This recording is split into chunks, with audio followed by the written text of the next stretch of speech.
நாம் ஜெபிக்கலாம்.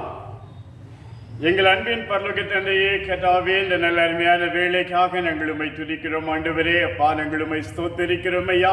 இந்த வேளையிலே தேவாவியானவர் உம்முடைய பிள்ளைகள் எங்களோடு கூட நீர் பேச வேண்டும் என்று சொல்லி ஆண்டவரே, உம்முடைய வார்த்தை வெளிப்பட வேண்டும் என்று சொல்லி, ஜீவ வார்த்தை ஆண்டவரே உம்முடைய பிள்ளைகளுக்காக வெளிப்பட வேண்டும் என்று சொல்லி ஜெபிக்கிறேன் ஐயா. நீர் பேசுவீராக. அடியேனை மறைத்து ஆண்டவரே உம்முடைய வார்த்தையை உம்முடைய பிள்ளைகளுக்காக நீர் வெளிப்படுத்தும்படியாய் ஜெபிக்கிறேன் ஆண்டவரே. இயேசுவின் நாமத்தில் இன்றைக்கு என்னை கேட்கிற இந்த வார்த்தையை கேட்கிற ஒவ்வொருடைய பிள்ளைகளும் ஆசீர்வதிக்கப்படுவார்களாக. இயேசுவின் நாமத்தில் பிதாவே, ஆமென்.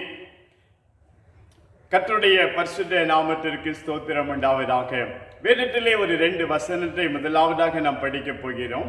ஆதியாகமத்தின் புஸ்தகம் 17வது அதிகாரம், அதில் 7வது 8வது வசனத்தையும் 19வது வசனத்தையும் முதலாவது நம்ம படிக்கலாம். ஆதியாகமம் 17வது அதிகாரம் 7வது 8வது வசனம் நான் படிக்கிறேன். உனக்கும் உனக்கு பின்வரும் உன் சந்ததிக்கும் நான் தேவனாய் இருக்கும்படி எனக்கும் உனக்கும் உனக்கு பின் தலைமுறை தலைமுறையாக வரும் உன் சந்ததிக்கும் நடுவே என் உடன்படிக்கையை நித்திய உடன்படிக்கையாக ஸ்தாபிப்பேன். என் உடன்படிக்கையை நித்திய உடன்படிக்கையாக நான் ஸ்தாபிக்க போகிறேன். நீ பரதேசியாய் தங்கி வருகிற கானான் தேசம் முழுவதையும் உனக்கும் உனக்கு பின்வரும் உன் சந்ததிக்கும் நித்திய சுதந்திரமாக கொடுத்து நான் அவர்களுக்கு தேவனாய் இருப்பேன் என்று ஆண்டவர் சொல்லுகிறார் என்று ஆண்டவருடைய வார்த்தை சொல்லுகிறது. பிரியமானவர்களே, 19வது வசனம், அப்பொழுது தேவன் உன் மனைவியாகிய சாராள் நிச்சயமாய் உனக்கு ஒரு குமாரனை பெறுவாள், அவனுக்கு ஈசாக்கு என்று பெயரிடுவாயாக. என் உடன்படிக்கையை அவனுக்கும் அவனுக்கு பின்வரும் அவன் சந்ததிக்கும் நித்திய உடன்படிக்கையாக ஸ்தாபிப்பேன் என்று சொல்லி ஆண்டவர் அங்கே சொல்லுகிறதை பார்க்கிறோம். பிரியமானவர்களே, இங்கே தேவன் ஆபிரகாமோடு பண்ணுகிற ஒரு உடன்படிக்கையை குறித்து பார்க்கிறோம். ஆபிரகாமினுடைய சந்ததிகளோடு கூட அந்த உடன்படிக்கையை நித்திய உடன்படிக்கையாக தேவன் ஸ்தாபிக்க போவதாக அங்கே தேவன் வாக்கு கொடுக்கிறதை பார்க்கிறோம். இந்த உடன்படிக்கை ஈசாக்கோடு கூட, ஈசாக்கின் சந்ததியோடு கூட அங்கே அந்த உடன்படிக்கை ஸ்தாபிக்கப்படும் என்பதாக தேவன் அங்கே சொல்லுகிறதை நாம் இந்த வேத பகுதி பார்க்கிறோம். பிரியமானவர்களே, நம் கடந்த வாரத்திலே தியானிக்கும் பொழுது உடன்படிக்கையினுடைய மகத்துவத்தை குறித்து நான் உங்களோடு கூட ஆண்டவருடைய வார்த்தையை கொண்டு வந்தேன். நீங்க சங்கீத புஸ்தகத்திலே 25வது சங்கீதத்திலே பார்க்கும் பொழுது அங்கே வசனம் சொல்லுகிறது, கர்த்தர் நல்லவர், ஆகவே அவர் பாவிகளுக்கும் வழியை அவர் தெரிவிக்கிறார் என்று ஆண்டவருடைய வார்த்தை சொல்லுகிறது. ஆனால் சாந்த குணம் உள்ளவர்களுக்கோ வழியை தெரிவிப்பது மட்டுமல்ல, அந்த வழியை குறித்ததான ஒரு போதனையை தேவன் சாந்த குணம் உள்ள வழியை போதிக்கிறார் என்று வேதம் சொல்லுகிறது. மாத்திரமல்ல, தொடர்ந்து வார்த்தை சொல்லும் பொழுது கர்த்தருக்கு பயப்படுகிற பிள்ளைகளுக்கு தாம் தெரிந்து கொண்ட வழியை போதிக்கிறார். மற்ற வழியெல்லாம் அடைச்சிட்டு, மற்ற வழியெல்லாம் பிளாக் பண்ணிவிட்டு தாம் தெரிந்து கொண்ட பாதையிலே அவருக்கு பயப்படுகிற பிள்ளைகளை தேவன் அழைத்து செல்லுகிறார் என்று வேதம் சொல்லி, அதன் பின்பு அதற்கு பின்னாடி வருகிற வசனத்திலே 25வது சங்கீதத்திலே 14வது வசனத்திலே கர்த்தருக்கு பயப்படுகிற பிள்ளைகளோடு கூட தேவன் உடன்படிக்கை பண்ணுகிறார் என்று அந்த வார்த்தை சொல்லுகிறது. பிரியமானவர்களே, தேவன் அவர்களோடு கூட உடன்படிக்கை பண்ணி தேவன் அவர்களை உடன்படிக்கையின் ஆசீர்வாதத்துக்கு நேராக நடத்துகிறார் என்று சொல்லி அந்த வார்த்தை சொல்லுகிறது. தேவன் உங்களோடு கூட உடன்படிக்கை பண்ணி இருப்பாரேயானால், தேவன் நம்மோடு கூட உடன்படிக்கை பண்ணி இருப்பாரேயானால் அது மிகப்பெரிய ஒரு பெரிய பாக்கியம். பிரியமானவர்களே, தேவன் எல்லோரோடும் உடன்படிக்கை பண்ணி விடுவதில்லை, எல்லோரோடும் இணங்கி அவர் உடன்படிக்கை பண்ணும்படி இறங்கி வருவதில்லை. தேவன் முதலாவது ஒரு மனிதனை அழைக்கிறார். அழைத்து சில வருடங்களுக்கு பின்பு என்னுடைய உண்மை சோதிக்கப்பட்ட பின்பு, கர்த்தருக்கு பயப்படுகிற பயம் அங்கே சோதிக்கப்பட்ட பின்பு அவனுடைய வாழ்க்கையிலே தேவன் அவனோடு கூட உடன்படிக்கை பண்ணுகிறார். பிரியமானவர்களே, அழைக்கப்பட்ட காலத்திற்கும் அதன் பின்பு அவனோடு உடன்படிக்கை பண்ணுகிற காலத்திற்கும் இடைப்பட்ட ஒரு காலம் காணப்படுகிறது. அங்கே உண்மை சோதிக்கப்படுகிறது, கர்த்தருக்கு பயப்படுகிற பயம் சோதிக்கப்படுகிறது. அதன் பின்புதான் தேவன் அந்த மனிதனோடு கூட உடன்படிக்கை பண்ணுகிறார். பிரியமானவர்களே, அப்படியாக கடந்த வாரத்திலே நாம் தியானிக்கும் பொழுது நோவாவுடைய காரியத்தை குறித்து நாம் தியானம் பண்ணினோம். ஒரு குறிப்பிட்ட காலத்திலே தேவன் நோவாவை அழைத்தார். கப்பல் கட்டும்படி, பேழை கட்டும்படி தேவன் அழைத்தார். ஆனால் 600 வருடங்களுக்கு 600வது வருடமான பின்பு பேழையிலிருந்து வெளியே வந்த பின்பு தேவன் நோவாவோடு கூட உடன்படிக்கை பண்ணுகிறார். நோவாவின் சந்ததிகளோடு கூட உடன்படிக்கை பண்ணுகிறார். இனி இந்த உலகத்தை தண்ணீரினாலே நான் அழிக்கப் போவது இல்லை என்பதாக ஒரு உடன்படிக்கை பண்ணினார் என்று சொல்லி நான் உங்களுடைய ஆண்டவருடைய வார்த்தையை கொண்டு வந்தேன். இதன் அடையாளமாக சில காரியங்கள் காரியங்கள் கொடுக்கப்பட்டது. வானவில் இதற்கு அடையாளமாய் கொடுக்கப்பட்டது. மாத்திரமல்ல, இவர்கள் செய்ய வேண்டிய காரியம், இவர்கள் மாம்சத்தினுடைய, அதாவது ரத்தத்தை மாம்சத்தோடு கூட புசிக்க கூடாது, மனிதனுடைய ரத்தம் சிந்தப்படக்கூடாது என்பது போன்ற கட்டளைகள் அங்கே மனிதர்களுக்கு கொடுக்கப்பட்டது என்று சொல்லி நான் கடந்த நாட்களிலே உங்களோடு ஆண்டவருடைய வார்த்தையை பகிர்ந்து கொண்டேன். பிரியமானவர்களே, ஒரு தண்ணீர் அந்த 8 பேரை காப்பாற்றியது என்று சொல்லி வேதத்திலே சொல்லப்பட்டிருக்கிறது. ஒரு தண்ணீரினாலே அவர்கள் பாதுகாக்கப்பட்டார்கள் என்பதாய் ஆண்டவருடைய வார்த்தை சொல்லுகிறது. பிரியமானவர்களே, அதற்கு ஒப்பனையான ஞானஸ்நானம் என்று ஞானஸ்நானத்தை குறித்து வேதம் சொல்லுகிறது. இந்த வார்த்தையை நான் படிக்கிறேன் பாருங்க. வேதத்தில் சொல்லப்பட்டிருக்கிறது,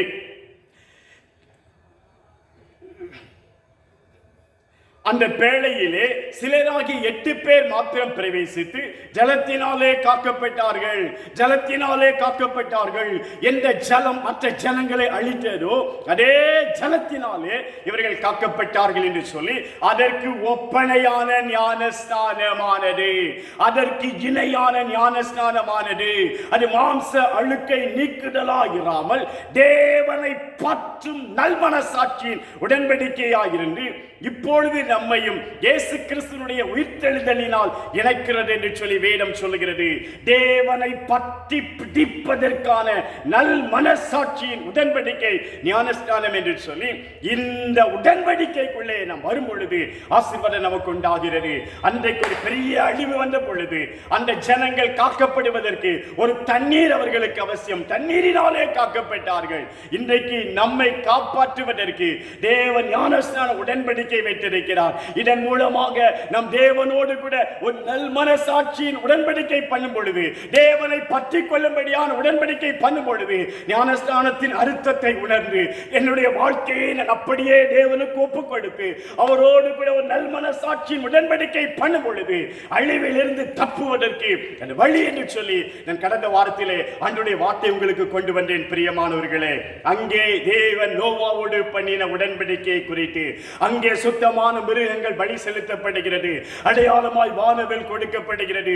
மனிதன் செய்ய வேண்டிய காரியங்கள், அதற்கு தேவன் கொடுத்த வாக்குத்தத்தங்கள், இனி இந்த பூமியை தண்ணீராலே அழிப்பதே இல்லை என்று சொல்லி ஆண்டவர் கொடுத்த வாக்குத்தத்தங்கள் என்று சொல்லி இந்த வாக்குத்தத்தத்துக்குள்ள நாம் வர வேண்டுமே. ஆனால் ஞானஸ்நான உடன்படிக்கை அவசியமானது என்று சொல்லி ஆண்டவருடைய வார்த்தை உங்களோடு கூட பகிர்ந்து கொண்டேன். பிரியமானவர்களே, இன்றைக்கு தேவன் அங்கே ஆபிரகாமோடு பண்ணின ஒரு உடன்படிக்கை குறித்து உங்களோடு கூட பகிர்ந்து கொள்ள ஆசைப்படுகிறேன். தேவன் தொடர்ந்து மோசையோடு பண்ணின உடன்படிக்கையை குறித்து உங்களோடு கூட நான் பேச ஆசைப்படுகிறேன். பிரியமானவர்களே, ஆபிரகாமோடு கூட பண்ணின உடன்படிக்கையை தான் அதன் பின்பு அவருடைய சந்ததியாகிய ஆபிரகாமின் சந்ததியாகிய இஸ்ரவேல் ஜனங்கள் வாழ்க்கையிலே நிறைவேற்றும்படியாய் மோசேக்கு மீண்டுமாக அந்த உடன்படிக்கையை புதுப்பித்து கொடுத்து உடன்படிக்கையினுடைய ஆசீர்வாதங்களை தேவன் அங்கே விளக்கி சொன்னதை நாம் வேதத்திலே பார்க்க முடியும். பிரியமானவர்களே, முதலாவதாக நாம் ஆபிரகாமோடு தேவன் பண்ணின அந்த உடன்படிக்கையை குறித்து நாம் தியானிக்க போகிறோம். தேவன் ஆபிரகாமோடு உடன்படிக்கை பண்ணினார். எப்ப தெரியுமா?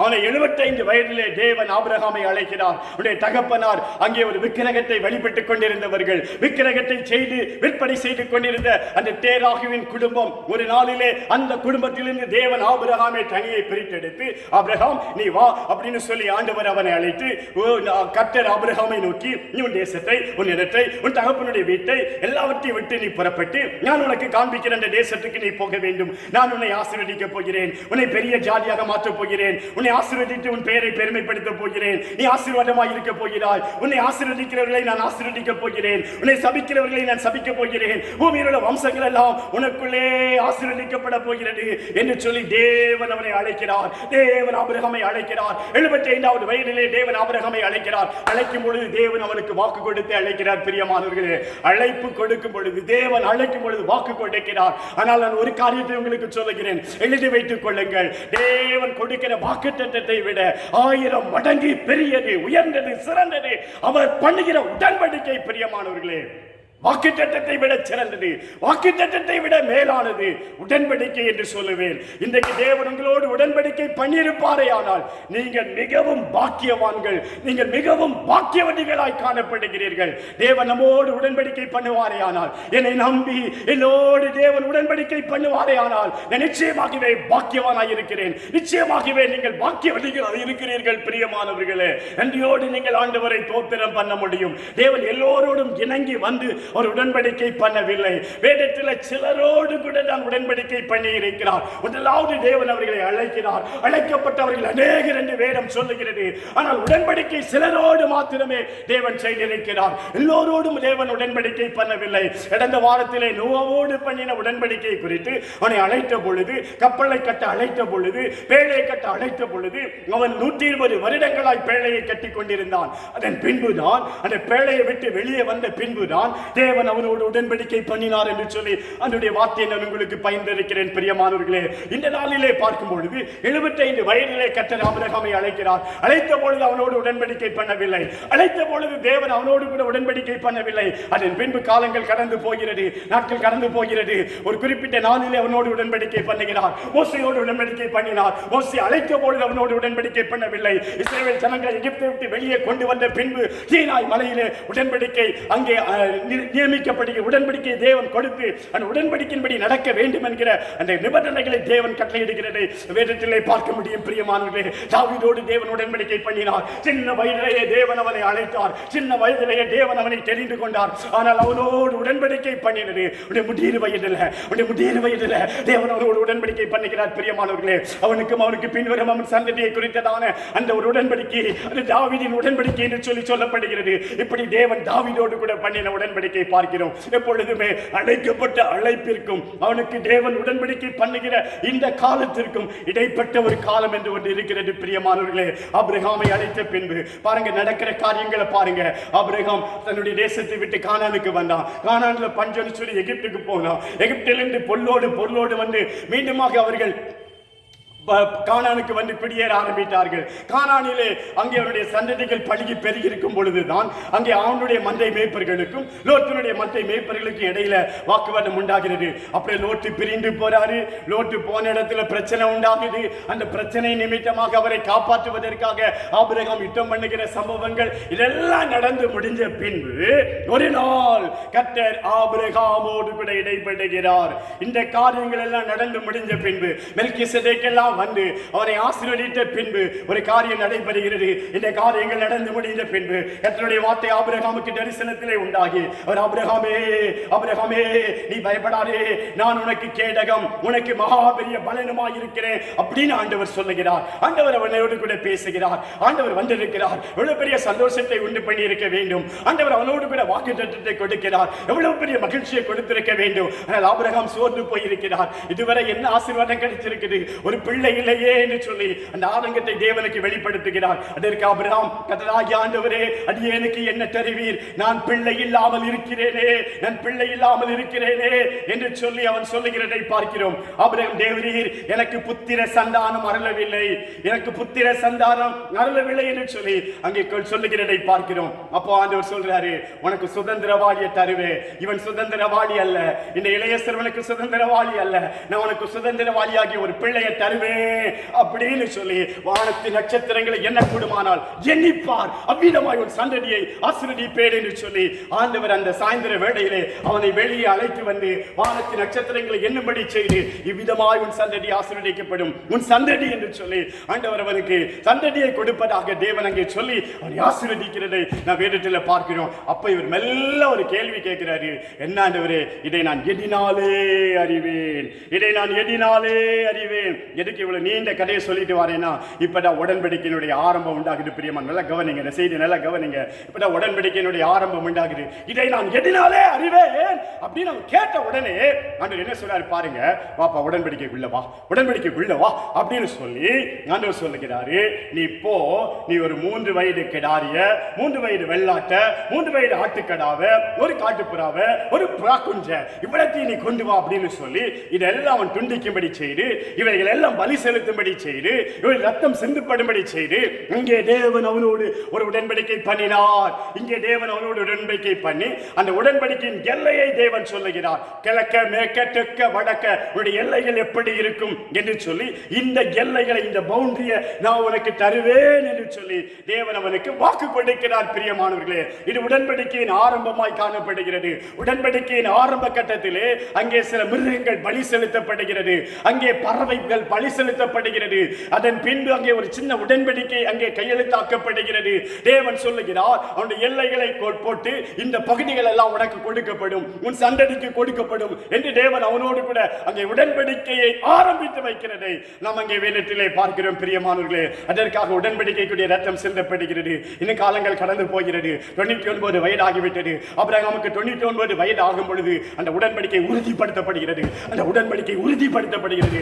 ஆண்டவர் வந்து சொன்னார், ஆபிரகாம், ஆபிரகாம், நான் சர்வ வல்லமை உள்ள தேவன், நீ எனக்கு முன்பாக நடந்து கொண்டு உத்தமனாயிரு. இதுதான் கட்டளை. உடன்படிக்கைக்குரிய கட்டளை என்னவென்று சொன்னால், நீ உத்தமனாக நடந்து கொள்ள வேண்டும். மாத்திரமல்ல, உன்னுடைய பெயர் இனி அபிரகாம் அல்ல, இனி உன்னுடைய பெயர் ஆபிரகாம் என்று சொல்லி உன்னுடைய பெயரோடு கூட தன்னுடைய பெயரும் தேவன் இணைத்துக் கொள்ளுகிறதை அங்கே நாம் வேதத்திலே பார்க்கிறோம். பிரியமானவர்களே, மாத்திரமல்ல, இன்றைக்கு நான் உன்னோடு ஒரு உடன்படிக்கை பண்ண போகிறேன். என்ன உடன்படிக்கை என்று சொன்னால், ஆபிரகாமோடு தேவன் பண்ணின உடன்படிக்கை என்ன உடன்படிக்கை என்று சொன்னால், அங்கே ஒரு விருத்த சேதன உடன்படிக்கை அங்கே கையெழுத்தாக்கப்படுகிறது. பிரியமானவர்களே, ஆபிரகாமுக்கும் தேவனுக்கு இடையில ஒரு விருத்த சேதன உடன்படிக்கை அங்கே சொல்லப்படுகிறது. தேவன் சொல்லுகிறார், இந்த விருத்த சேதன உடன்படிக்கைக்குள்ளே நீங்கள் வர வேண்டும் என்று சொல்லி, நீ உன்னுடைய பிள்ளைகள், உன்னுடைய பிள்ளைகளின் பிள்ளைகள் எல்லோருக்கும் நித்தியமாய் நான் உங்களை ஆசீர்வதிப்பேன் என்று சொல்லும் பொழுதுதான் ஆண்டவர் இந்த வார்த்தையை சொல்லுகிறார். என்ன சொல்லுகிறார்? உங்களோடு என்னுடைய உடன்படிக்கையை ஸ்தாபிக்க போகிறேன். உனக்கும் உனக்கு பின்வரும் ஒரு சந்ததிக்கு நடுவிலே இந்த உடன்படிக்கையை நான் ஸ்தாபிக்க போகிறேன் என்று சொல்லி, இதற்கு அடையாளமாய் விருத்த சேதனம் பண்ணப்பட வேண்டும். நீங்கள் அனைவரும் விருத்த சேதனம் பண்ணப்பட வேண்டும் என்று சொல்லி தேவன் அங்கே சொல்லுகிறதை நாம் இந்த 17ஆம் அதிகாரத்திலே பார்க்கிறோம். பிரியமானவர்களே, உங்களுடைய நுனித்தோலின் மாம்சத்தை நீங்கள் விருத்த சேதனம் பண்ண கடவீர்கள். அது எனக்கும் உங்களுக்கும் உடன்படிக்கைக்கு அடையாளமாய் இருக்கும் என்று சொல்லி 17ஆம் அதிகாரம் 11ஆம் வசனம் சொல்லுகிறது. விருத்த சேதனம் பண்ண வேண்டும், நுனித்தோலின் மாம்சத்தை நீக்கிவிட வேண்டும், மாம்சத்தை கலைந்து எடுக்க வேண்டும். அது அடையாளம், அதுதான் விருத்த சேதனத்தினுடைய அடையாளம் என்று சொல்லி தேவன் ஒரு அடையாளத்தை அங்கே கொடுக்கிறதை நாம் இந்த வேத பகுதியிலே பார்க்கிறோம். பிரியமானவர்களே, இதுதான் அடையாளம். அந்த அடையாளத்தின்படி அந்த நாளிலிருந்து அவர்கள் இந்த காரியத்தை மிகவும் கரெக்டாக செய்து வந்தார்கள். அதாவது விருத்த சேதனம் என்பது அவர்கள் வாழ்க்கையிலே மிகப்பெரிய ஒரு ஆசீர்வாதமாக கருதினார்கள், ஒரு பெரிய பாக்கியமாக கருதினார்கள். பிரியமானவர்களே, நீங்கள் வேதத்தில் பின்னாடி உள்ள நாட்களில் எல்லாம் அதை நீங்கள் பார்க்க முடியும். ஒரு நாளில் கோலியாத்துக்கு முன்னாடி தாவீது சொல்லுகிற காரியம் அதுதான், நான் விருத்த சேதனம் பண்ணப்பட்டவன், விருத்த சேதனம் இல்லாத இந்த பெலிஸ்தியன் எம்மாத்திரம் என்று சொல்லி சொல்லுகிறதை பார்க்கிறோம். விருத்த சேதனம் என்பது அவர்கள் தேவனுக்குரியவர்கள் என்பதையும் தேவனோடு கூட பண்ணின உடன்படிக்கையை வெளிப்படுத்துகிறது என்பதையும் அங்கே தாவீது சொல்லுகிறதை பார்க்கிறோம். நான் ஜெயிச்சிருவேன், நான் வெற்றி பெற்றிருவேன், ஏன் தெரியுமா? நான் உடன்படிக்கைக்கு கீழே இருக்கிறேன், உடன்படிக்கையின் ஆசீர்வாதத்துக்கு கீழே இருக்கிறேன், விருத்த சேதன உடன்படிக்கை பண்ணி இருக்கிறேன், சின்ன வயதில் விருத்த சேதன உடன்படிக்கை பண்ணி இருக்கிறேன். ஆகவே தேவன் எனக்கு உதவி செய்வார், தேவன் இந்த எதிராளியை வீழ்த்துவதற்குரிய உன்னத பலனை எனக்கு தருவார் என்கிற ஒரு பெரிய நம்பிக்கை அவனுக்குள்ளே காணப்படுகிறது. பிரியமானவர்களே, விருத்த சேதன உடன்படிக்கை பெலிஸ்தியன் அந்த கோலியாத் அவன் விருத்த சேதனம் பண்ணப்படாதவன் என்கிறதை இங்கே சொல்லுகிறதை பார்க்கிறோம். அப்போஸ்தலனாகிய பவுல் கூட சொல்லுகிற ஒரு வார்த்தை வேதத்தில் எழுதப்பட்டிருக்கிறது. பிரியமானவர்களே, அவனுடைய அந்த அதாவது அவன் தன்னுடைய மாம்சத்தினுடைய அந்த காரியத்தை சொல்லும் பொழுது, நான் வந்து என்ன பண்ண முடியும் அப்படின்னு சொன்னா, நானும் மாம்சத்தில் அதிக வைராக்கியம் கொள்ள முடியும், மாம்சத்தின் மீது நம்பிக்கை வைக்க வேண்டுமையானால் நானும் வைக்கலாம். வேறொருவன் மாம்சத்தின் மேல் நம்பிக்கையா இருக்க நினைத்தால் அவனை காட்டிலும் அதிகமா எப்படி செய்யலாம். ஏன் தெரியுமா? ஏன் தெரியுமா? நான் 8ஆம் நாளிலே விருத்த சேதனம் பண்ணப்பட்டவன், நான் 8ஆம் நாளிலே விருத்த சேதனம் பண்ணப்பட்டவன். நான் ஒரு பெரிய வாக்கியத்திற்கு சொந்தக்காரன். 8ஆம் நாளிலே விருத்த சேதனம் பண்ணப்பட்டவன். இஸ்ரவேல் வம்சத்தான், பென்யமீன் கோத்திரத்தான், எபிரேயரில் பிறந்த எபிரேயன். நியாயப்பிரமாணத்தின்படி நான் ஒரு பரிசேயன், பக்தி வைராக்கியத்தின்படி சபையை துன்பப்படுத்தினவன், நியாயப்பிரமாணத்திற்குரிய நீதியின்படி குற்றம் சாட்டப்படாதவன். இதெல்லாம் எனக்கு உரிய தகுதிகள், எனக்குரிய நீதிகள். அதாவது நான் வந்து ஒரு விசேஷமானவன் என்பதற்குரிய அடையாளங்கள் என்று சொல்லுகிறான். அதில் ஒரு அடையாளம் தான், முதல் அடையாளம் தான் 8ஆம் நாளிலே நான் விருத்த சேதனம் பண்ணப்பட்டவன் என்பது. ஆகவே விருத்த சேதனம் என்பது யூதர்களுக்குள்ளே அவர்கள் விசேஷமானவர்கள், தேவனோடு உடன்படிக்கை பண்ணினவர்கள் என்பதை அங்கே வெளிப்படுத்துகிறது. பிரியமானவர்களே, இன்றைக்கு அருமையான தேவச்சனமே, இன்றைக்கு என்னை கேட்கிறதான அருமையான தேவச்சனமே, இன்றைக்கு நீங்களும் நானும் தேவனோடு கூட உடன்படிக்கை பண்ண வேண்டும் என்கிற ஒரு சத்தியத்துக்குள்ள வருகிறோம். பிரியமானவர்களே, இதை கேட்டுக்கொண்டிருக்கிறீங்க. ஒருவேளை நீங்க சொல்லலாம், இதனால எனக்கு என்ன பாஸ்டர், இந்த ஆபிரகாம் பண்ணினான் உடன்படிக்கை, உடைய பிள்ளைகள் பண்ணினார்கள் உடன்படிக்கை, விருத்த சேதன உடன்படிக்கை பண்ணினார்கள், இன்றைக்கு தான் இந்த விருத்த சேதன உடன்படிக்கை இல்லையே, இதனால் எனக்கு என்ன ஆசீர்வாதம் ஆசீர்வாதம் என்று கேட்பீர்களே ஆனால் இருக்கு பிரியமானவர்களே. நீங்களும் நானும் விருத்த சேதனம் பண்ண முடியும் என்பதாய் வேதம் சொல்லுகிறது. இது எழுத்தின்படியான விருத்த சேதனம் அல்ல, ஆவிக்குரிய விருத்த சேதனம் என்று வேதம் சொல்லுகிறது. அதை நீங்களும் நானும் செய்யும் பொழுது ஆபிரகாமின் உடன்படிக்கை, ஆபிரகாமுக்கு உண்டான ஆசீர்வாதம் உங்களுக்கு உண்டாகிறது என்று வேதம் சொல்லுகிறது. வேக வேகமாக 2-3 வசனங்களை உங்களுக்கு முன்பாக நான் சுட்டி காட்ட ஆசைப்படுகிறேன் பிரியமானவர்களே. எடுத்து படியுங்க. ரோமருக்கு எழுதின புஸ்தகத்தில் நீங்க 4வது அதிகாரத்தை பார்ப்பீர்களே ஆனால் 16வது வசனம் சொல்லுகிறது, ஆதலால் சுதந்திரமானது கிருபையினால் உண்டாகிறதா இருக்கும்படிக்கு அது விசுவாசத்தினாலே வருகிறது. நியாயப்பிரமாணத்தை சார்ந்தவர்களாகிய சந்ததியாருக்கு மாத்திரமல்ல, நாம் எல்லோருக்கும் தகப்பனாகிய ஆபிரகாமுடைய விசுவாசத்தை சார்ந்தவர்களான எல்லா சந்ததியாருக்கும் அந்த வாக்குத்தத்தம் நிச்சயமாய் இருக்கும்படி அப்படி வருகிறது. அநேக ஜாதிகளுக்கு உன்னை தகப்பனாக ஏற்படுத்தினேன் என்று எழுதியிருக்கிறபடி அவன் தான் விசுவாசித்தவருமாய் மரித்தோரை உயிர்ப்பித்து இல்லாதவைகளை இருக்கிறவைகளை போல அழைத்தவருமாய் இருக்கிற தேவனுக்கு முன்பாக நாம் எல்லோருக்கும் தகப்பனானான். ஆபிரகாம் யாரு அப்படின்னு சொன்னா நம்ம எல்லோருக்கும் அவர் தகப்பனானார். யாருக்கெல்லாம் தகப்பனானாரு? அந்த வசனம் சொல்லுகிறது, அதாவது நியாயப்பிரமாணத்தை சார்ந்தவர்களாகிய விருத்த சேதனத்திற்கு உட்பட்டவர்களாகிய அந்த சந்ததியாருக்கு மாத்திரமல்ல, நம் எல்லோருக்கும் தகப்பனாகிய ஆபிரகாமுடைய விசுவாசத்தை சார்ந்தவர்கள் என்று சொல்லி வேதம் சொல்லுகிறது. நம் எல்லோருக்கும் அவன் தகப்பனாய் காணப்படுகிறான் என்று ஆண்டவருடைய வார்த்தை அங்கே சொல்லுகிறதை நாம் இந்த வேத பகுதியிலே பார்க்கிறோம் பிரியமானவர்களே. இன்னும் கூட நீங்க வேதத்தில் கலாத்தியர் 4ஆம் அதிகாரத்தில் 28வது வசனம், சகோதரரே நாம் ஈசாக்கை போலவே வாக்குத்தத்த பிள்ளைகளாயிருக்கிறோம். நீங்களும் நானும் வாக்குத்தத்த பிள்ளைகள் என்று வேதம் சொல்லுகிறது. ஆண்டவர் உடன்படிக்கை யாரோடு பண்ணினார்? ஆபிரகாமோடு கூட பண்ணினார். ஆபிரகாமின் பிள்ளை ஈசாக்கோடு கூட அந்த உடன்படிக்கையை பண்ணினார். ஆபிரகாமுக்கு எத்தனையோ பிள்ளைகள் இருந்தார்கள். இஸ்மவேல் என்ற உடன்படிக்கைக்குள்ளே வரவில்லை.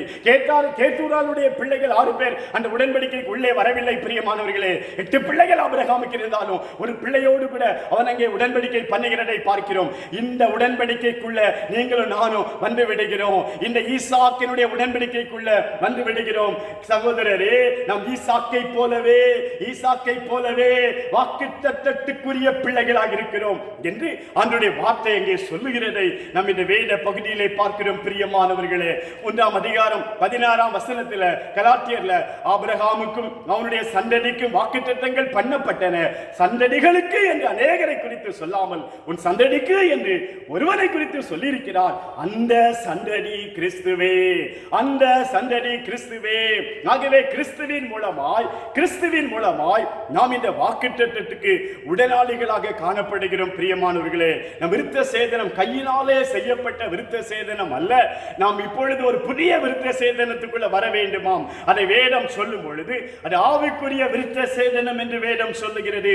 நீங்கள் கையினாலே செய்யப்பட்ட விருத்த சேதனத்தை நாம் செய்ய வேண்டிய அவசியம் இல்லை என்று சொல்லியும் ஆவியினாலே ஒரு விருத்த சேதனம் பண்ணும் பொழுது இந்த ஆசீர்வாதத்துக்குள்ளே கடந்து வருகிறோம். இந்த ஆசீர்வாதம் உங்களுக்கு உண்டாகிறது. ஆபிரகாமுக்கு கொடுக்கப்பட்ட ஆசீர்வாதம், ஈசாக்குக்கு கொடுக்கப்பட்ட அந்த உடன்படிக்கை நீங்கள் பெற்றுக்கொள்ள முடியும் பிரியமானவர்களே. வேதம் சொல்லும்போது பாருங்க, உள்ளத்தில் யூதனானவனே யூதன், எழுத்தின்படி உண்டாகாமல் ஆவியின்படி இருதயத்தில் உண்டாகும் விருத்த சேதனமே விருத்த சேதனம். இப்படிப்பட்டவனுடைய புகழ்ச்சி மனுஷனாலே அல்ல தேவனாலே உண்டாயிருக்கிறது என்று வேதம் சொல்லுகிறது. புறம்பான யூதனானவன் யூதன் அல்ல. புறம்பான மாம்சத்திலே செய்யப்பட்ட விருத்த சேதனமும் விருத்த சேதனம் அல்ல என்று வேதம் சொல்லுகிறதை பார்க்கிறோம். இனி மாம்சத்திலே செய்யப்பட்ட விருத்த சேதனம் அது விருத்த சேதனம் என்று கணக்கிலே எடுத்துக் கொள்ளப்பட மாட்டாது. இப்பொழுது விருத்த சேதனம் என்பது அது பழைய ஏற்பாட்டு காலத்திலே தேவன் அதை அனுமதித்திருந்தார். பழைய ஏற்பாட்டு காலத்திலே அவர்கள் புதிய ஏற்பாட்டு காலத்தினுடைய முன்னடையாளமாய் அவர்கள் அந்த மாம்சத்தின் தோலை நீக்க வேண்டும் என்று சொல்லி தேவன் அந்த விருத்த சேதன அடையாளத்தை அவர்களுக்கு கொடுத்தார் பிரியமானவர்களே. புதிய ஏற்பாட்டு காலத்தில் மாம்சத்தின்படி செய்கிற விருத்த சேதனம் அல்ல என்று சொல்லி ஒரு ஆவியின்படி செய்ய வேண்டும். இருதயத்தில் உண்டாகிற விருத்த சேதனம். எங்க விருத்த சேதனம் நடக்கணும், எங்க விருத்த சேதனம் காணப்படணும் அப்படின்னா இருதயத்தில் விருத்த சேதனம் பண்ணப்பட வேண்டும் என்று வேதம் சொல்லுகிறது பிரியமானவர்களே. நீங்கள் இருதயத்தில் விருத்த சேதனம் பண்ணப்படுவீர்களே ஆனால் நீங்கள் இந்த ஆபிரகாமின் ஆசீர்வாதத்துக்குள்ள வருகிறீங்க பிரியமானவர்களே. ஆபிரகாமின் உடன்படிக்கைக்குள்ள வந்துடுறீங்க பிரியமானவர்களே. வாங்க உடன்படிக்கைக்குள்ள மிகப்பெரிய ஆசீர்வாதம் இருக்கிறது. உடன்படிக்கைக்குள்ள மிகப்பெரிய பாதுகாப்பு இருக்குது. உடன்படிக்கை மகத்துவத்தை புரிந்து கொள்வீர்களே ஆனால் அருமையான தேவ பிள்ளைகளே, அருமையான தேவ சனமே, உடன்படிக்கையின் ஆசீர்வாதத்தை நீங்கள் புரிந்து கொள்வீர்களே ஆனால் நிச்சயமாகவே உடன்படிக்கைக்குள்ள வந்து விடுவீர்கள். உடன்படிக்கைக்குள்ள ஒரு விசேஷ ஆசீர்வாதம் இருக்கிறது. உடன்படிக்கைக்குள்ள ஒரு விசேஷித்த நன்மைகள் இருக்கிறது. 1000 தலைமுறைக்கும் தேவன் உடன்படிக்கையை காக்கிறவர் என்று சொல்லி உபாகமத்தின் புத்தகம் 7ஆம் அதிகாரம் 9ஆம் வசனத்தில் ஆண்டவர் சொல்லுகிறார். பிரியமானவர்களே, ஆகவே உடன்படிக்கைக்கு உள்ள வாங்க. உடன்படிக்கைக்குள்ள வந்துட்டீங்க அப்படின்னு சொன்னா ஆண்டவர் 1000 தலைமுறை ஆனாலும் உடன்படிக்கையை மீறவே மாட்டார். உடன்படிக்கையின் தேவன் அவர். உடன்படிக்கையை காக்கிற உண்மையுள்ள தேவன் என்று அவரை குறித்து வேதம் சொல்லுகிறது. பிரியமானவர்களே, எசாயா தீர்க்கதரிசியின் புத்தகம் 54ஆம் அதிகாரத்தில் ஆண்டவர் சொல்லுகிறார், இது எனக்கு நோவாவின் காலத்தில் உண்டான வெள்ளம் போல் இருக்கும். நோவாவின் காலத்தில் உண்டான வெள்ளம் இனி பூமியின் மேல் புரண்டு வருவதில்லை என்று நான் ஆணையிட்டது போல உன்மேல் நான் கோபம் கொள்வதில்லை என்றும் உன்னை நான் கடிந்து கொள்வதில்லை என்றும் ஆணையிட்டேன். எதுக்காக நோவா காலத்தில் வெள்ளம் உண்டானது? என் கோபத்தின் நிமித்தமாய். இனி உன் மேல நான் கோபப்பட மாட்டேன்னு சொல்லிட்டு மலைகள் விலகினாலும் பர்வதங்கள் நிலை பெயர்ந்தாலும் என் கிருபை உன்னை விட்டு விலகாமலும் என் சமாதானத்தின் உடன்படிக்கை நிலைபெயராமலும் இருக்கும் என்று உன்மேல் மனதுருகுகிற கர்த்தர் சொல்லுகிறார். மலை கூட விலகலாம்பா, பர்வதங்கள் கூட உருண்டு போகலாம்பா. ஒருவேளை மலையை நீங்க உருட்டி தள்ளிடலாம், பர்வதத்தை கூட நீங்க நிலைபெயர பண்ணிடலாம். ஆனா என் கிருபை ஒருத்த மேல என் கிருபையை வச்சுட்டா அந்த கிருபையின் உடன்படிக்கையை, என் சமாதானத்தின் உடன்படிக்கையை யாருமே விளக்கவே முடியாது. அந்த கிருபை அவனை காக்கும், அந்த உடன்படிக்கை அவனை காக்கும் என்பதால் தேவன் அங்கே சொல்லுகிறதை பார்க்கிறோம். பிரியமானவர்களே, உடன்படிக்கைக்குள்ள வாங்க. உடன்படிக்கையின் ஆசீர்வாதத்துக்குள்ள வாங்க. ஆபிரகாமுக்கு அன்றைக்கு கொடுத்த வாக்குத்தத்தம் இன்னைக்கு வரைக்கும் தேவன் அதை மீறவே இல்லைங்க. தேவன் அதை மீறவே இல்லைங்க. தேவன் அந்த வார்த்தையில உண்மையுள்ள 1000 தலைமுறைக்கும் அவர் நம்பத்தக்கவர். 1000 தலைமுறைக்கும் உடன்படிக்கை காக்கிறவராய் இருக்கிறார். ஆபிரகாம் மரித்து போனான். உடன்படிக்கைக்குரிய ஈசாக்கு மரித்து போனான். யாக்கோபு கிடையாது, யோசேப்பு கிடையாது. ஆனா தேவன் வாக்குத்தத்தத்தில் உண்மை உள்ளவராய் இருந்து பின் சந்ததியோடு கூட மீண்டும் அந்த உடன்படிக்கை பண்ணி அவர்களை ஆபிரகாமின் பிள்ளைகளாய் தெரிந்தெடுத்து அந்த ஜனங்களை ஆசீர்வதிக்கவில்லையா? ஆகவே உங்களுடைய வாழ்க்கையில உடன்படிக்கைக்குள்ள வருவீர்களே ஆனால் நிச்சயமாகவே ஆசீர்வாதம் இருக்குது. பிரியமானவர்களே, இன்றைக்கு அந்த உடன்படிக்கை என்பது, விருத்த சேதன உடன்படிக்கை என்பது இருதயத்திலே பண்ணப்படுகிற விருத்த சேதனம் என்று வேதம் சொல்லுகிறது. பிரியமானவர்களே, இருதயம் மகா திருக்குள்ளது என்று வேதம் சொல்லுகிறது. மகா கேடுபாடு நிறைந்தது என்று வேதம் சொல்லுகிறது. அதனால தான் சங்கீதக்காரன் ஜெபம் பண்ணும் பொழுது, ஆண்டவரே சுத்த இருதயத்தை எனக்கு தாரும் பான்னு சொல்லி கேட்கிறான். இருதயத்தில் சுத்தம் இல்லாம போயிருச்சு. சுத்த இருதயத்தை எனக்கு தாருன்னு சொல்லி கேட்கிறத நான் வேதத்தில் பார்க்கிறோம். பிரியமானவர்களே, இருதயத்திலே சுத்தம் உள்ளவர்கள் தான் பாக்கியவான்கள், அவர்கள் தான் தேவரை தரிசிக்க முடியும் என்பதால் ஆண்டவருடைய வார்த்தை சொல்லுகிறதை பார்க்கிறோம். பிரியமானவர்களே, இருதயத்துக்குள்ள இருந்து எவ்வளவு பிளட் ஒரு நாளைக்கு வெளியே வருது. ஒருவேளை இன்றைக்கு டாக்டர்கள் சொல்லுவார்கள், விஞ்ஞானம் சொல்லும். பிரியமானவர்களே, இருதயம் எப்படி பம்ப் ஆகுது, இருதயத்தில் எவ்வளவு பிளட் உள்ள போகுது, எவ்வளவு வெளியே வருது, இருதயத்தினுடைய வேலைப்பாடுகளை குறித்து அவங்க சொல்லுவாங்க. ஆனால் என் ஆண்டவராகிய கர்த்தர் ஒரு காரியத்தை சொல்லுகிறார். இருதயம் என்னெல்லாம் ப்ரொடியூஸ் பண்ணுகிறது, இருதயத்துக்குள்ளே இருந்து என்னெல்லாம் வெளியே வருதுன்னு சொல்லி ஆண்டவர் சொல்லுகிறார். பிரியமானவர்களே, அதை ஆண்டவர் தான் சொல்ல முடியும். வேற யாரால் அதுல இருந்து என்னென்ன வெளிப்படுகிறது என்று சொல்லி சொல்ல முடியாது. பிரியமானவர்களே, வேதம் சொல்லுகிறது. மார்க்குவின் புத்தகத்தில் சொல்லப்பட்டிருக்கிற ஒரு வார்த்தையை நீங்க கவனிப்பீங்கன்னா, ஆண்டவர் சொல்லுகிற அந்த வார்த்தையை கவனிப்பீங்கன்னா 7ஆம் அதிகாரத்தில் சொல்லப்பட்டிருக்கிறது. எப்படி எனில், மனுஷனுடைய இருதயத்திற்குள் இருந்து பொல்லாத சிந்தனைகளும் பச்சாரங்களும் வேசித்தனங்களும் கொலைபாதகங்களும் களவுகளும் பொருளாசைகளும் துஷ்டத்தனங்களும் கபடும் காமவிகாரமும் வன்கணும் தூஷணமும் பெருமையும் மதிகேடும் புறப்பட்டு வரும். பொல்லாங்கானவைகளாகிய இவைகள் எல்லாம் உள்ளத்திலிருந்து புறப்பட்டு இருதயத்திலிருந்து புறப்பட்டு மனுஷனை தீட்டுப்படுத்தும் என்று ஆண்டவர் சொல்லுகிறார். இதெல்லாம் ப்ரொடியூஸ் பண்ணுகிறது இருதயம் தாங்க ப்ரொடியூஸ் பண்ணுகிறது. அது ஒரு தோட்டம் போல. அதுல இயேசுவின் ஆண்டுடைய வார்த்தை விழுந்தா மட்டும்தான், கர்த்தருடைய வசனம் விழுந்தா மட்டும்தான் அது நல்ல கனிகளை கொடுக்க முடியும். இல்லைன்னா அந்த தோட்டம் பராமரிக்கப்படவில்லை என்று சொன்னால் அதிலிருந்து அநேக கெட்ட கனிகள், அநேக புசிக்க முடியாத கனிகள், அநேக நாற்றம் பிடிக்கிற கனிகள் இங்கே வெளிப்படும். பிரியமானவர்களே, எவ்வளவு பயங்கரமான காரியங்கள் பாருங்க. அநேக காரியங்கள் இங்கே சொல்லப்பட்டிருக்கிறது. இதெல்லாம் இருதயம் நாம் ப்ரொடியூஸ் பண்ணி விடுகிறது. இருதயத்திலிருந்து தான் இவைகள் எல்லாம் வெளியே வருகிறது. ஆகவே இதை கவனமாக கவனிக்க வேண்டும். இவைகள் எல்லாம் வெளிப்படுத்தப்படுகிறது. நல்ல பழங்களை நல்ல கனிகளை கொடுக்கிற இருதயமாய் நம்முடைய இருதயங்கள் காணப்பட வேண்டும் என்று ஆண்டவருடைய வார்த்தை சொல்லுகிறது. பிரியமானவர்களே, இப்படிப்பட்ட இருதயமாய் இருக்கிறதுனால இஸ்ரவேல் ஜனங்களை பார்த்து ஆண்டவர் சொல்லும் பொழுது எரேமியா தீர்க்கதரிசியின் புத்தகத்தில் ஆண்டவர் சொன்னாரு. ஆண்டவர் சொன்ன ஒரு வார்த்தை அங்கே எழுதப்பட்டிருக்கிறது. ஆண்டவர் என்ன சொல்லுகிறார் பாருங்க. 31 அதிகாரம் எரேமியா 31:31 இதோ நாட்கள் வரும் என்று கர்த்தர் சொல்லுகிறார். அப்பொழுது இஸ்ரவேல் குடும்பத்தோடும் யூதா குடும்பத்தோடும் புது உடன்படிக்கை பண்ணுவேன். அந்த புது உடன்படிக்கை என்னவென்று சொன்னார், அந்நாட்களுக்கு பிற்பாடு நான் இஸ்ரவேல் குடும்பத்தோடே பண்ண போகிற உடன்படிக்கையாவது நான் என் நியாயப்பிரமாணத்தை அவர்கள் உள்ளத்திலே வைத்து அதை அவர்கள் இருதயத்திலே எழுதி நான் அவர்கள் தேவனாயிருப்பேன், அவர்கள் என் ஜனமாயிருப்பார்கள் என்று கர்த்தர் சொல்லுகிறார். எங்கே எழுதுவேன் அப்படின்னா இருதயத்தில் எழுதுவேன் என்று அங்கே சொல்லுகிறதை பார்க்கிறோம். புது உடன்படிக்கை எழுதப்படுகிற இடம் இதயத்தில். புது உடன்படிக்கை இதயத்தில் வைப்பேன். ஏன்னா இதயம் கெட்டு போயிருக்குது.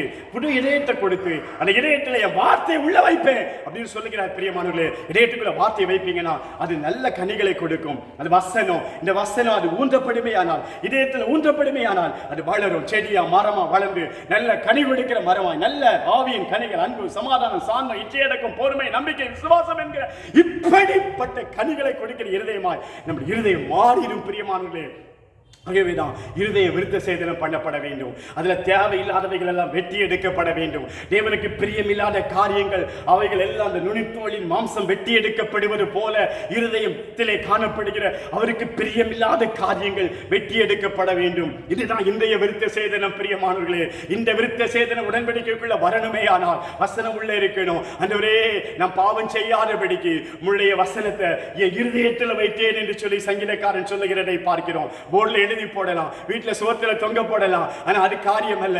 அதனால ஒரு காரியம் நமக்கு நடக்க போறதில்லை. அது இருதயத்தில் எழுதப்படுமேயானால், அது இருதயத்திற்குள்ளே அந்த வசனங்கள் வைக்கப்படுமேயானால் அது நம்முடைய வாழ்க்கையில அது பலன் கொடுக்கும். பிரியமானவர்களே, அந்த வசனங்கள் நமக்குள்ளே இருந்து, அந்த வார்த்தைகள் நமக்குள்ளே இருந்து உமக்கு விரோதமாய் பாவம் செய்யாதபடி உம்முடைய வாக்கை என் இருதயத்திலே வைத்தேன் என்று சொன்ன இந்த வசனத்தின்படி இருதயத்துக்குள்ள வாக்கு வச்சு பாருங்க.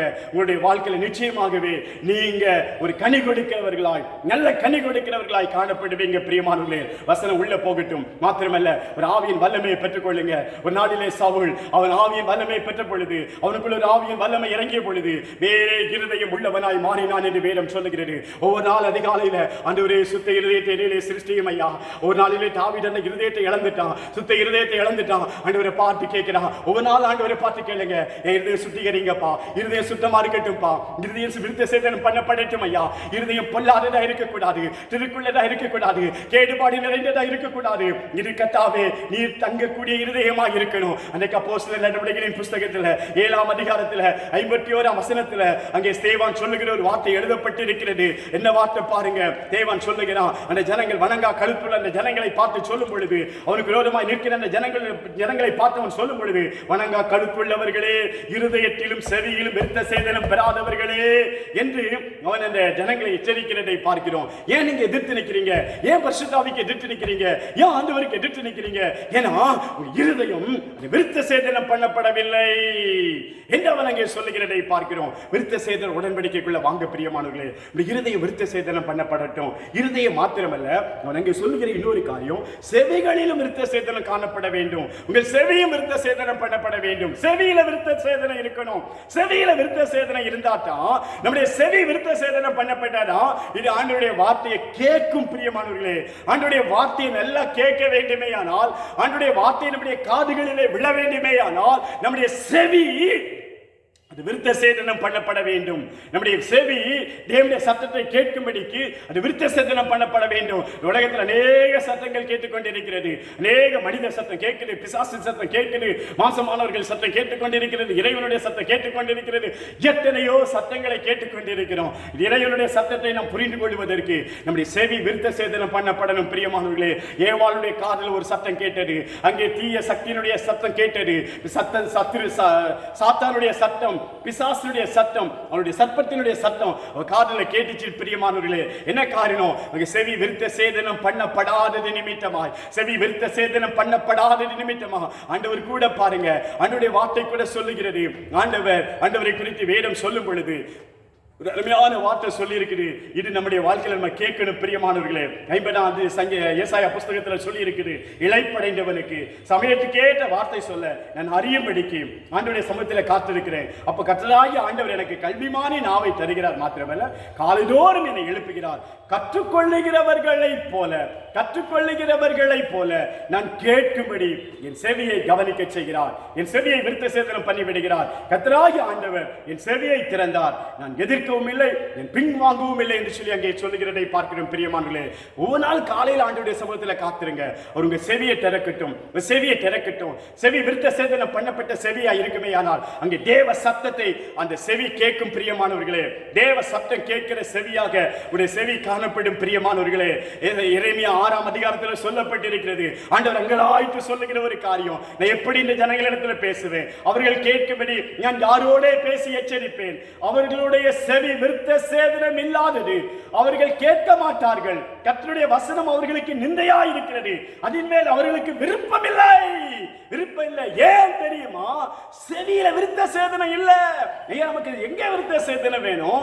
இன்றைக்கு எழுத்தின்படியான விருத்த சேதனம் அல்ல, என்னுடைய செவி விருத்த சேதனம் பண்ணப்பட வேண்டும். அப்பொழுது நான் ஆபிரகாமின் உடன்படிக்கைக்குள்ள வந்துடுவேன். ஆபிரகாமின் உடன்படிக்கையின் ஆசீர்வாதத்தை நான் சுதந்திரித்துக் கொள்வேன். என்னுடைய செவி விருத்த சேதனம் பண்ணப்படுமேயானால் தேவ சத்தத்தை தெளிவாய் கேட்கும், தேவ சத்தத்துக்கு கீழ்ப்படியும், தேவ சத்தத்தின்படி நடப்பதற்கு என்னுடைய செவி அதை கவனித்து கேட்கிற செவியாய் காணப்படும் பிரியமானவர்களே.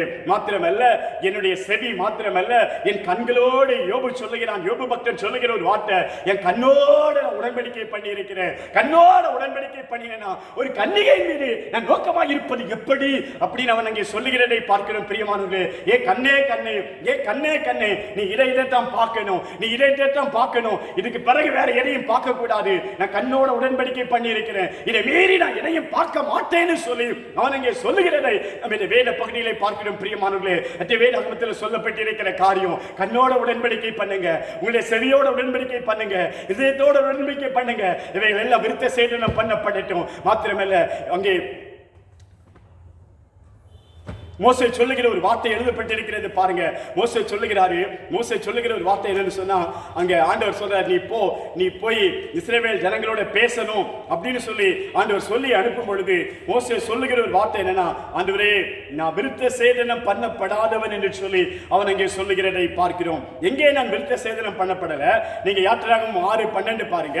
மோசே கர்த்தருடைய சன்னிதானத்திலே நின்று, இஸ்ரவேல் புத்திரரே எனக்கு செவி கொடுக்கவில்லை, பார்வோன் எனக்கு எப்படி செவி கொடுப்பான்? நான் விருத்த சேதனம் இல்லாத உடல் உள்ளவன் என்று அவன் அங்கே சொல்லுகிறதை பார்க்கிறோம் பிரியமானவர்களே.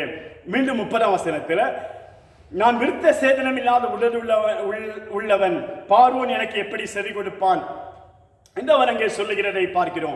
என் உடல் அது விருத்த சேதனம் பண்ணப்படல, அதனால என் வார்த்தையை மற்றவங்க கேட்க முடியல அப்படின்னு சொல்லி அவன் அங்கே சொல்லுகிறதை பார்க்கிறோம் பிரியமானவர்களே. என் உதடு விருத்த சேதனம் பண்ணப்பட்டிருக்குன்னா என் வார்த்தை மற்றவங்களை ஆறுதல் படுத்தும். என் உதடு விருத்த சேதனம் பண்ணப்பட்டிருக்குன்னா என் வார்த்தை அது அதிகாரம் உள்ளதா இருக்கும். என் உதடு விருத்த சேதனம் பண்ணப்பட்டிருக்குமே ஆனால் அந்த வார்த்தை மற்றவர்கள் வாழ்க்கையிலே அது கிரியை செய்யும். மற்றவர்கள் வாழ்க்கையில என் வார்த்தை கிரியவே செய்யல, என் வார்த்தை அது வெறும் வெண்கல தட்டுல அது அடிச்ச ஓசை எடுக்கிற கைத்தாளம் போலவே காணப்பட்டது. அது ஒன்றுமே கிரியேட் செய்யல, யாருடைய உள்ளத்திலும் போய் அது மாற்றத்தை ஏற்படுத்தவில்லை என்று சொன்னால் என் உதடுகள் அது விருத்த சேதனம் பண்ணப்படவில்லை என்பதாய் வேதம் சொல்லுகிறது பிரியமானவர்களே. உதடுகள் விருத்த சேதனம் பண்ணப்படணும். அப்பதான் பிள்ளைங்க கீழ்ப்படிவாங்க, அப்பொழுது நம்முடைய வார்த்தைகள் நம்முடைய குடும்பத்தில் எடுபடும், அப்பதான் நம்முடைய வார்த்தைகள் சபையில் எடுபடும், அப்பதான் நம்முடைய வார்த்தைகள் மற்றவர்களுக்கு நடுவே எடுபடும். அந்த வார்த்தையை மற்றவர்கள் கனப்படுத்துவார்கள். எப்படி என் உடனே விருத்த சேதனம் பண்ணப்படலாண்டவரே, எப்படி பார்வோன் என் வார்த்தையை கேட்பான்? அன்றைக்கே பழைய ஏற்பாட்டு காலத்திலே ஆவிக்குரிய விருத்த சேதனத்தை பற்றி அங்கே மோசே சொல்லுகிறதை பார்க்கிறோம் பிரியமானவர்களே. எழுத்தின்படியான விருத்த சேதனம் தான் இருந்துகிட்டு இருந்தது. அந்த காலத்திலேயே அவர் சொல்றாரு, என் உடடு விருத்த சேதனம் பண்ணப்படல, எப்படி அவங்க கேட்பாங்க? அருமையான தேவச்சனமே, என்னை கேட்கிற அருமையான தேவச்சனமே, உங்களுடைய கண் விருத்த சேதனம் பண்ணப்படட்டும், உங்களுடைய செவி விருத்த சேதனம் பண்ணப்படட்டும், உங்களுடைய இருதய விருத்த சேதனம் பண்ணப்படட்டும், உங்களுடைய உதடுகள் விருத்த சேதனம் பண்ணப்படட்டும். இதே தான் ஆவிக்குரிய விருத்த சேதனம். இந்த விருத்த சேதனம் பண்ணுவீர்களேயானால், இந்த விருத்த சேதனம் செய்து இந்த விருத்த சேதனம் பண்ணி உங்களுடைய மாம்சங்கள் களையப்படுமேயானால், உங்களுடைய பழைய மாம்சங்கள் அது களையப்படுமேயானால், அப்பொழுது உங்களுடைய வாழ்க்கையில நீங்க மிகப்பெரிய ஒரு ஆசீர்வாதத்துக்கு உள்ள நீங்க வந்துடுறீங்க பிரியமானவர்களே. உங்களுடைய வாழ்க்கையில ஒரு பெரிய ஆசீர்வாதம் உங்களுடைய வாழ்க்கையில காணப்பட ஆரம்பிக்கிறது. நீங்க அந்த விருத்த சேதனத்தின் ஆசீர்வாதத்துக்குள்ள வருகிறீர்கள். இந்த காரியங்கள் எல்லாம் செஞ்சு முடிச்ச பிறகு என்ன நடக்கும் அப்படின்னு சொன்னா, இந்த காரியங்களுக்கு பின்பு இந்த காரியம், அதாவது இந்த இவைகளில் எல்லாம் நீங்கள் விருத்த சேதனம் பண்ணப்பட்டிருப்பீர்கள் ஆனால் அப்பொழுது நம்முடைய வாழ்க்கையில நம்ம ஒரு புது உடன்படிக்கைக்குள்ள வந்துடுவோம் பிரியமானவர்களே. அதை குறித்து வேதம் சொல்லும் பொழுது, நீங்கள் கிறிஸ்துவை பற்றக்கூடிய விருத்த சேதனத்தினாலே மாம்சத்துக்குரிய பாவ சரீரத்தை களைந்து விட்டதினால் கையால் செய்யப்படாத விருத்த சேதனத்தை அவருக்குள் பெற்றிருக்கிறீர்கள். கொலோசியர் 2:11 சொல்லுகிறது, நீங்கள் கிறிஸ்துவை பற்றிக் கொள்ளும்படி விருத்த சேதனத்தினாலே மாம்சத்துக்குரிய பாவ சரீரத்தை நீங்கள் களைந்து விட்டதினால். இந்த பாவ சரீரங்கள், நம்முடைய பாவ சரீரங்கள், விருத்த சேதனம் என்பது அது மாம்சத்தின் நுனித்தோல் களைவதல்ல. நம்முடைய பாவ சரீரங்கள் அது களைய வேண்டும், அது களைய வேண்டும், அது களைந்து போடும்படியான ஒரு விருத்த சேதனத்தை நாம் பெற்றுக்கொள்ள வேண்டும் என்று அங்கே வேதம் சொல்லுகிறது. இதெல்லாம் செஞ்சு முடிச்ச விருத்த சேதனம் பண்ணின பின்பு ஞானஸ்நானத்தினாலே அவரோடே கூட அடக்கம் பண்ணப்பட்டவர்களாகவும் அதிலே அவரை மரித்தோரிலிருந்து எழுப்பின தேவனுடைய செயலின் மேலுள்ள விசுவாசத்தினாலே அவரோட கூட எழுந்தவர்களாகவும் நீங்க இருக்கிறீங்க அப்படின்னு சொல்லி வேதம் சொல்லுகிறது. ஞான ஸ்நானத்துல என்ன நடக்குதுன்னா, என்னுடைய பாவ சரீரம் அங்கே கலந்து போகிறது, என்னுடைய பாவ சரீரம் அது அங்கே அடக்கம் பண்ணப்படுகிறது என்பதாக ஆண்டவருடைய வார்த்தை சொல்லுகிறதை பார்க்கிறோம் பிரியமானவர்களே. நம்முடைய பழைய சுவாபம், பழைய மாம்ச சரீரம் அது களையப்படுகிறது. ஆகவே கிறிஸ்துவோடு உடன்படிக்கை பண்ண வாங்க. கிறிஸ்துவோடு கூட இந்த உங்களுடைய சரீரத்தில் உடன்படிக்கை பண்ணி நீங்க வருவீர்களே ஆனால் ஆபிரகாமுடைய உடன்படிக்கைக்கு நீங்களும் சொந்தக்காரர் பிரியமானவர்களே. ஆபிரகாமுடைய உடன்படிக்கையில கொடுக்கப்பட்ட ஆசீர்வாதம் என்னன்னா, தலைமுறை தலைமுறைக்கா அவங்க என் ஜனமா இருப்பாங்க, நான் உங்களுடைய தேவனா இருப்பேன். ஒருவேளை நீங்க சொல்லிக் கொள்ளலாம், ஆண்டவர் எனக்கு கடவுளா இருக்கிறாரு, அப்பாவா இருக்கிறாரு, என்னென்னமோ சொல்லிக் கொள்ளலாம். ஆனா அவர் சொல்ல வேண்டுமே ஆனால், அவர் சொல்ல வேண்டுமே ஆனால், இனிய மகன், இனிய மகா அப்படின்னு அவர் உங்களை பார்த்து சொல்ல வேண்டுமே ஆனால் உடன்படிக்கைக்குள்ள நீங்க வரணும் பிரியமானவர்களே. உடன்படிக்கைக்கு வெளியே இருந்து கொண்டு, உடன்படிக்கைக்கு வெளியே இருந்து கொண்டு நான் ஆண்டவருடைய பிள்ளைன்னு சொல்ல முடியாது. அதன் அடையாளமாய் உள்ள வாங்க. இருதயத்தில் விருத்த சேதனம் பண்ணுங்க, செவியில விருத்த சேதனம் பண்ணுங்க, உதடுகளில் விருத்த சேதனம் பண்ணுங்க, கண்ணோட உடன்படிக்கை பண்ணுங்க. இதன் அடையாளமான ஞானஸ்நானத்தை பெற்றுக் கொள்ளுங்க. பாவ சரீரத்தை கலைந்து விடுங்க. அப்பொழுது தேவன் உங்களோடு உடன்படிக்கை பண்ணுவார். அதை செய்யாம நான் ஆண்டவருடைய பிள்ளை, ஆண்டவருக்கு கொடுக்கிறேன், நான் ஜெபிக்கிறேன், நாளைக்கு வருகிறேன், அது தசமபாகம் கூட கொடுக்கிறேன், ஒழுங்கா ஆண்டவரை ஆராதித்துக் கொண்டிருக்கிறேன், என்னவா சொல்லலாம் பிரியமானவர்களே. உடன்படிக்கைக்குள்ளே வராத வரைக்கும் உடன்படிக்கையின் ஆசீர்வாதத்தை நான் சுதந்திரிக்க முடியாது பிரியமானவர்களே. உடன்படிக்கைக்குள்ள வாங்க, அது மிகவும் சேஃப்டியானது. அங்கே தேவன் உங்களை பாதுகாக்கிறார், தேவ ஆசீர்வாதம் உங்கள் வாழ்க்கையில உண்டாகிறது. ஆபிரகாமுக்கு உண்டான அத்தனை ஆசீர்வாதங்களையும் தேவன் உங்களுக்காக வைத்திருக்கிறார். ஆம் பிரியமானவர்களே, இதை கேட்டுட்டு அப்படியே போறதுக்காக அல்ல, ஆபிரகாமுக்கு என்ன ஆசீர்வாதம் என்று கேட்டுட்டு போவதற்காக அல்ல, அதெல்லாம் உங்களுக்காக தேவன் வைத்திருக்கிறார். நீங்கள் அதை அத்தனையும் சுதந்திரிக்க முடியும். நீங்களுடைய பிள்ளையாய் காணப்பட முடியும், அவருடைய பிள்ளையாக நீங்கள் மாற முடியும். அவர் உங்கள் தேவனாக இருந்து அவர் உங்களை பாதுகாக்க முடியும். உங்களுக்கும் தேவன் எல்லைகளை தர முடியும். ஆபிரகாமுடைய வாழ்க்கையில அவனுக்கு 2 சுதந்திரத்தை கொடுத்தார். அவனுக்கு ஒரு சந்தடியே இல்லை, அவனுக்கு சந்தான சுதந்திரத்தை கொடுத்தார். அவனுக்கு ஒரு அடி நிலமே இல்லை, அவனுக்கு எல்லைகளை சுதந்திரமாக கொடுத்தார். 2 சுதந்திரம், பிள்ளை சுதந்திரம், எல்லைகள் சுதந்திரம் 2 இல்லவே இல்லை. ஒரு அடி நிலம் இல்லை, ஒரு குழந்தை கிடையாது. அவரோடு உடன்படிக்கை பண்ணி இத்தனை நன்மைகளை அவனுக்கு கொடுத்தார். பிரியமானவர்களே, உங்களோடு தேவன் உடன்படிக்கை பண்ண விரும்புகிறார். நீங்க ஆண்டவரோடு கூட உடன்படிக்கை பண்ண ஆயத்தமா இருக்கிறீங்களா? எல்லாம் முழங்கால் படிடுவோம், ஆண்டவரை நோக்கி பார்ப்போம். ஆண்டவரே உமக்கு நன்றி அப்பா, உமோடு உடன்படிக்கை பண்ணுகிறேன் ஆண்டவரே. அந்த உடன்படிக்கையினுடைய ஆசீர்வாதத்துக்குள்ள வர விரும்புகிறேன் ஆண்டவரே. இன்றைக்கு நான் அர்ப்பணிக்கிறேன்ப்பா, இன்றைக்கு நான் ஒப்புக் கொடுக்கிறேன் ஆண்டவரே. இயேசுவின் நாமத்தினாலே, இயேசுவின் வல்லமுள்ள நாமத்தினாலே என்னை கேட்கிற உம்முடைய பிள்ளைகள் ஆசீர்வதிக்கப்படுவார்களாக, இந்த உடன்படிக்கையின் ஆசீர்வாதத்தை பெற்றுக் கொள்ளுவார்களாக. ஓ உடன்படிக்கையின்படி உம்முடைய பிள்ளைகள் ஆசீர்வதிக்கப்படுவார்களாக. உடன்படிக்கை நன்மைகள் அத்தனையும் நம்முடைய பிள்ளைகள் வாழ்க்கையிலே உண்டாகும்படியாய் அதன் அடையாளமான இந்த இருதய விருத்த சேதனம், செவி விருத்த சேதனம் இன்றைக்கு நம்முடைய பிள்ளைகள் வாழ்க்கையிலே உண்டாவதாக இயேசுவின் நாமத்தினாலே பெரிய காரியங்களை செய்யும்படியாய் ஜெபிக்கிறேன். இயேசுவின் நாமத்தில் ஜெபிக்கிறோம் நல்ல பிதாவே, ஆமென் ஆமென். நாம் தொடர்ந்து இந்த வசனம், இந்த அடுத்த ஒரு உடன்படிக்கை குறித்து நம்ம தியானிக்க போகிறோம். இதனுடைய தொடர்ச்சியாக தேவன் எப்படி இந்த ஆபிரகாமோடு கூட பண்ணின அந்த உடன்படிக்கையை தொடர்ந்து அவர் மோசையோடு கூட நிறைவேற்றி உடன்படிக்கையை காத்துக்கொண்டார் என்று சொல்லியும் அதனால் கிடைக்கிற ஆசீர்வாதங்களை குறித்தும் நம்ம தொடர்ந்து நம்ம அடுத்த ஒரு உடன்படிக்கையை பார்க்க போகிறோம். முதல்ல தேவன் ஆபிரகாமோடு பண்ணின உடன்படிக்கை குறித்து பார்த்தோம் பிரியமானவர்களே. தொடர்ந்து நம்ம பார்க்க போகிற காரியம் யாத்திராகமத்தின் புஸ்தகம் 19வது அதிகாரம் 5வது 6வது வசனத்தை படிங்க.